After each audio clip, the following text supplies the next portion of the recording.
একটা নতুন ব্যবসা শুরু করতে গেলে কোন কোন বেসিক স্টেপগুলো আপনার অবশ্যই জানতে হবে। কোন কোন স্টেপ আপনি না ফলো করলে বা কোন কোন বেসিক জিনিসগুলো আপনি যদি না ফলো করেন, সেক্ষেত্রে এই ব্যবসাকে আপনি খুব বেশি সাস্টেনেবল করতে পারবেন না, অথবা আপনি শুধুমাত্র খরচই করে যাবেন, কিন্তু দিন শেষে আপনি খুব বেশি দূর আগাইতে পারবেন না। আজকে আমরা জানবো আপনি একটা ব্যবসা শুরু করতে যাচ্ছেন, এই ব্যবসাতে কমপক্ষে এই 12টা স্টেপ যদি আপনি ফলো না করেন, সেক্ষেত্রে এই ব্যবসাকে আপনি সাস্টেনেবল করতে পারবেন না, অথবা বেশি বড় করতে পারবেন না। দেখেন, আমি একটা সময় খুব ধাক্কা খেতে খেতে ব্যবসা শিখছি। আমি চাই না যে আপনিও এরকম ধাক্কা খেয়ে ব্যবসা শিখেন। যদি আমাকে কেউ এই 12টা স্টেপ যদি আগে থেকে শিখাই দিত, সেই ক্ষেত্রে আজকের অবস্থান থেকে হয়তো আমি আরো 5 গুণ বা 10 গুণ আগায় থাকতাম। কিন্তু ওই সময়টা আমাকে কেউ সাপোর্ট করার মতো কেউ ছিল না। কিন্তু আমি আজকে আপনাকে প্রমিস করতেছি, যদি আপনি ভিডিওটা শুরু থেকে শেষ পর্যন্ত দেখে এই 12টা স্টেপ যদি ঠিক মতন ফলো করতে পারেন, আমি আশা করবো আপনি ব্যবসা শুরু দিন থেকেই ভালো কিছু করতে পারবেন। তো চলুন শুরু করা যাক। আমাদের এই নতুন চ্যানেলে আপনি রেগুলার ফাইন্যান্স এবং কি বিজনেস রিলেটেড ভিডিও পাবেন। আপনি আপনার জীবনে ফাইন্যান্সিয়াল ফ্রিডম পেতে এবং কি ব্যবসায় গ্রোথ পেতে চাইলে চ্যানেলটিকে সাবস্ক্রাইব করে পাশে থাকতে পারেন। দেখেন, ব্যবসা যখন শুরু করতে যাবেন, সেক্ষেত্রে প্রথম যে জিনিসটা দরকার সেটা হলো কি আপনার একটা টিম থাকতে হবে। একটা ভালো টিম আপনার ব্যবসাকে অনেক দূর আগে নিয়ে যেতে পারবে। কিন্তু যখন আপনি একা শুরু করছেন, এই শুরুর সময় তো আপনি ওইরকম লোকজন পাবেন না, বা আপনি লোক রাখার মতন ওইরকম এবিলিটি রাখতেছেন না, বা ওইরকম আপনি এক্সপেন্স করতে রাজি নন, কারণ কি আপনি আগে দেখতে চাচ্ছেন। দেখেন, আপনি দেখতে চাইতেছেন, হ্যাঁ 1 মাস 2 মাস 6 মাস যাওয়ার পরে আপনি বুঝবেন কি যে এই কাজগুলো আপনার আর এখন করা উচিত নয়। আপনার অবশ্যই ব্যবসাটাকে কিভাবে গ্রোথ করানো দরকার সেই জিনিসে আপনার ফোকাস হওয়া উচিত। সেই ক্ষেত্রে অবশ্যই বলবো আপনাকে এখানে আপনার টিম গঠন করাটা খুবই জরুরি। শুরুর দিকে আপনি নিজেই ডেলিভারি করতে পারেন, শুরুর দিকে নিজেই কন্টেন্ট ক্রিয়েট করতে পারেন, শুরুর দিকে আপনি নিজেই হয়তো প্রোডাক্ট সোর্স করবেন, নিজেই হয়তো প্রোডাক্ট বিক্রি করবেন, নিজেই কল ধরবেন, নিজেই কুরিয়ারে যাবেন, সকল কিছু হয়তো নিজে করতে পারেন। কিন্তু 1-2 মাস যাওয়ার পরে যখন আপনি বুঝবেন যে ব্যবসায় গ্রোথ আসতেছে, সেই সময় অবশ্যই আপনার একটা টিম গঠন করা খুবই জরুরি। কিন্তু আমরা আবার কি করে থাকি, অতিরিক্ত বার্নিং করে ফেলি, অনেক বড় টিম করে ফেলি, অনেক বড় খরচ করে ফেলি। এই কাজটা আমরা করবো না। আর ব্যবসা শুরুর দিকে কোনোভাবেই আমরা অতিরিক্ত টাকা ইনভেস্ট করে অফিসটাকে অনেক বড় করে সাজাবো, এরকম কিছু আমরা করতে যাবো না। আমরা আগে ইনিশিয়ালি টিম গঠন করার দিকে খেয়াল রাখবো, পাশাপাশি আমরা অফিসটাকে আস্তে আস্তে বড় করার চেষ্টা করব। ব্যবসা করতে গেছেন, এখন আপনি খেয়াল করবেন আপনার কাস্টমারটা ইনটেনশনালি আসতেছে নাকি অ্যাক্সিডেন্টালি আসতেছে। অর্থাৎ আপনার যে কাস্টমার, উনি আপনাকে কিভাবে চিনলো বা আপনার কাছে কিভাবে আসলো, সেটা আপনার জানাটা খুবই জরুরি।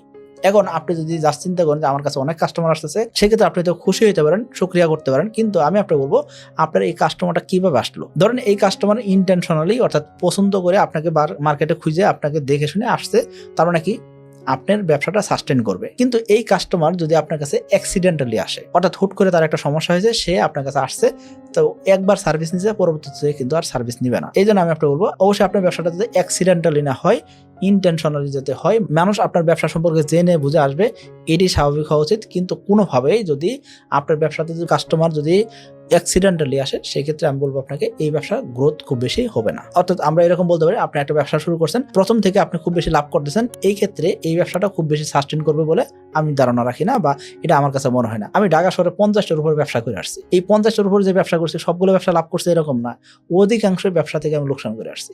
লোকসান করতে করতে এখন যে ব্যবসাগুলো করতেছে, আলহামদুলিল্লাহ প্রত্যেকটা জায়গা থেকে আমি লাভবান। তো এই জন্য বলবো যে আপনার কাস্টমার কোথায় থেকে আসছে সেটা আপনার জানাটা খুবই জরুরি। তৃতীয় যে বিষয়টা আপনাকে খুব ভালো করে খেয়াল করতে হবে, আপনি যা অফার করতেছেন বা আপনি যেটা টার্গেট করতেছেন, সেই অনুযায়ী আপনার অডিয়েন্স আসতেছে কিনা। এখন ধরেন আপনার অডিয়েন্স যারা আসতেছে, তারা আপনার ভিডিও দেখলো বা জাস্ট দেখে চলে গেল, এতে করে কি হবে? এতে করে কিন্তু আলটিমেটলি আপনার প্রোডাক্ট বিক্রি হবে না। আবার অনেকে কি করে থাকেন, প্রথম দিনই বিক্রি করার চেষ্টা শুরু করে দেন। অর্থাৎ মানুষকে আপনি বারংবার বলতেছেন কি আমার প্রোডাক্ট নাও, আমার প্রোডাক্ট নাও, আমার প্রোডাক্ট কেন নিবা, কারণ কি আমার প্রোডাক্ট এই আছে ওই আছে, এমন জিনিস আপনি জানেন। কিন্তু ওই কাস্টমার কনফিউজড হয়ে যাচ্ছে, ওই কাস্টমার আপনার সম্পর্কে জানে না। আপনি প্রথম দিনই যদি তার কাছ থেকে প্রফিট জেনারেট করতে চান, বা তাকে যদি আপনার প্রোডাক্ট সম্পর্কে যদি বারংবার খালি বলেন আপনারটা নিতে হবে, নাহলে লোকসান হয়ে যাবে, এক্ষেত্রে বলবো আপনার মার্কেটিং স্ট্র্যাটেজিটা ভুল আছে।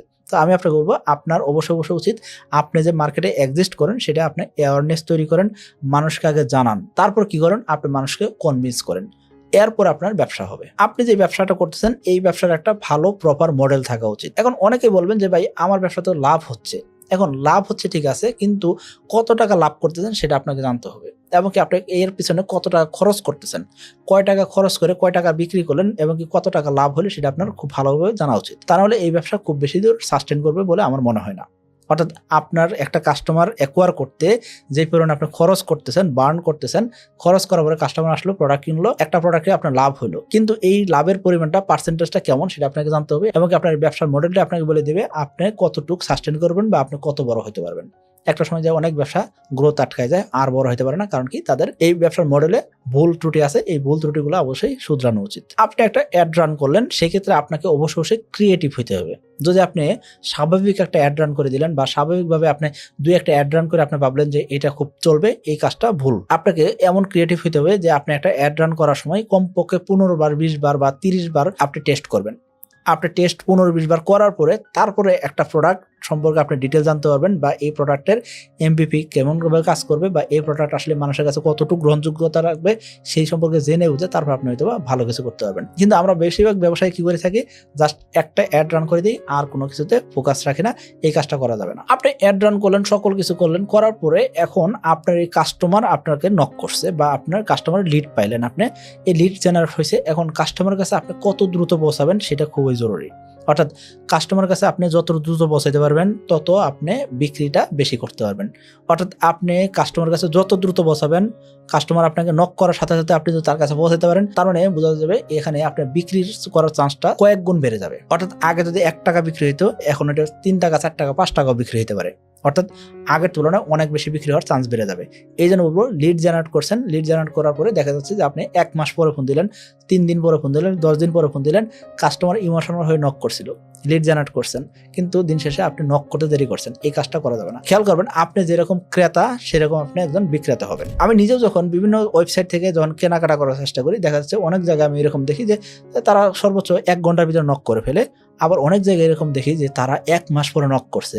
আমি তখন চিনতেই পারি না আসলে এরকম কোনো জায়গায় আমি নক করছিলাম। যেহেতু আমার ব্যক্তিগত নাম্বার দিয়ে ওই জায়গায় আমি ফর্ম ফিল আপ করছি, সেক্ষেত্রে এই ফর্ম ফিল আপের সময় তো আমি 1 মাস আগে করছি, আমার আর পরবর্তী সময় এটা প্রয়োজন হয় নাই, যার কারণে ওই জিনিস সম্পর্কে আমি ধারণা রাখতেছি না।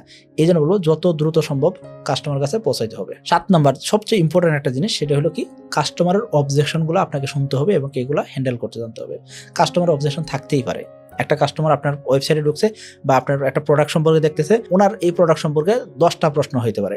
এই প্রোডাক্টটা কি আসলেই জেনুইন কিনা, এই প্রোডাক্টের দাম বেশি রাখতেছে কিনা, এই প্রোডাক্টটা কেমন হইতে পারে, এই যে নানান বিষয়গুলো তাকে কিন্তু কনফিউশন করতে পারে। এই যে কনফিউশনগুলো ক্লিয়ার করার জন্য আপনাকে অবশ্যই জানতে হবে, বা কাস্টমারের কি কি জায়গাতে অবজেকশন থাকতে পারে সেগুলো আপনাকে আগে থেকে খুঁজে বের করতে হবে। অর্থাৎ শুধুমাত্র আপনার প্রোডাক্ট কিনবে বা আপনার প্রোডাক্ট কিনতে বলতেছেন যে কেউ কিনতেছে, এটা আপনি চিন্তা করবেন না। আপনাকে অবশ্যই খেয়াল করতে হবে কাস্টমারের অবজেকশনগুলো কি আছে, সেগুলো আপনি যত দ্রুত হ্যান্ডেল করতে পারবেন তত দ্রুত আপনার ব্যবসা বড় হবে। কিন্তু আমরা কি করে থাকি, কাস্টমার অবজেকশন মানে আমরা ভাবি যে এটা স্বাভাবিক একটা বিষয়, মানুষ কমপ্লেন করবেই, মানুষের অবজেকশন থাকবেই। আমরা কি করি, ইনফরমেশন সঠিকভাবে শেয়ার করি না বা ইনফরমেশন সঠিকভাবে দিচ্ছি না। যে জায়গায় ইনফরমেশন দরকার সেই জায়গায় ইনফরমেশন দিতে হবে, যে জায়গা থেকে আমাদের ব্যবসা দরকার সেই জায়গায় আমাদের ব্যবসা করতে হবে। 8 নম্বর পয়েন্ট, যেই পয়েন্টটা খুবই একটা ইম্পর্টেন্ট একটা পয়েন্ট, সেটা কি, মূল্য নির্ধারণ করা এবং কি বাজার যাচাই করা। দেখেন, আপনার যে প্রোডাক্ট, সেই প্রোডাক্ট কোনো একটা জায়গায় যদি কেউ 10 টাকায় বিক্রি করে, আপনি যদি 12 টাকা বা 15 টাকায় বিক্রি করতে চান, সেক্ষেত্রে কেন 12 টাকা বা 15 টাকা বিক্রি করতে যাচ্ছেন সেটা আপনাকে খুব ভালো করে ক্লিয়ার হইতে হবে। এবং কি আপনার প্রোডাক্টটা 12 টাকা দিয়ে বা 15 টাকা দিয়ে কেন কিনবে মানুষ, সেটা আপনার ক্লিয়ার থাকতে হবে। আগে আপনি নিজে ক্লিয়ার থাকেন, তারপরে কোনো একজন মানুষ আপনার থেকে প্রোডাক্টটা পারচেজ করবে। কিন্তু একই প্রোডাক্ট একই কোয়ালিটি সম্পন্ন যদি হয়, সেক্ষেত্রে আপনি রাখতেছেন 15 টাকা, অন্য জায়গায় পাওয়া যাচ্ছে 10 টাকায়, সেক্ষেত্রে আপনি নিজে হলেও এই প্রোডাক্টটা আপনি কিনবেন কোথা থেকে, যেখানে 10 টাকাতে পাওয়া যাচ্ছে। এই জন্য বলবো, মার্কেট যাচাই করাটা খুবই জরুরি এবং কি সেই অনুযায়ী আপনাকে দাম নির্ধারণ করতে হবে। কিন্তু মার্কেটের চাইতে যদি আপনার প্রোডাক্টের কোয়ালিটি ভালো হয়, সেক্ষেত্রে অবশ্যই আপনি দাম বেশি রাখতেই পারেন।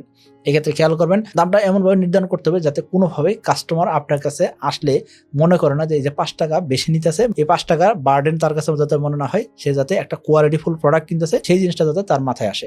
এইভাবে আপনাকে মূল্য নির্ধারণ করতে হবে। এখন এই যে আপনি মূল্য নির্ধারণ করলেন, এখানে আপনার কি করতে হবে, আপনার একটা ব্র্যান্ড ভ্যালু তৈরি করতে হবে। কিন্তু আমরা অধিকাংশ ব্যবসায়ীরা এই কাজটাই করতে ভুল করি, যে আমাদের একটা নিজস্ব ব্র্যান্ড ভ্যালু তৈরি হবে, সেটা আমরা করতে পারি না। তো আমাদের ব্র্যান্ড ভ্যালুর দিকে প্রথম দিকে ফোকাস রাখতে হবে। তা না হলে আমরা যে কাস্টমার অ্যাকুইজিশন করব, কাস্টমার অ্যাকোয়ার করব, দিন শেষে বারংবার খালি অ্যাকুইজিশনই করে যাব, কাস্টমার খালি খুঁজেই যাব, কিন্তু দিন শেষে আমাদের এই কাস্টমার আমাদের সেকেন্ড টাইম হবে না, থার্ড টাইম কাস্টমার হবে না।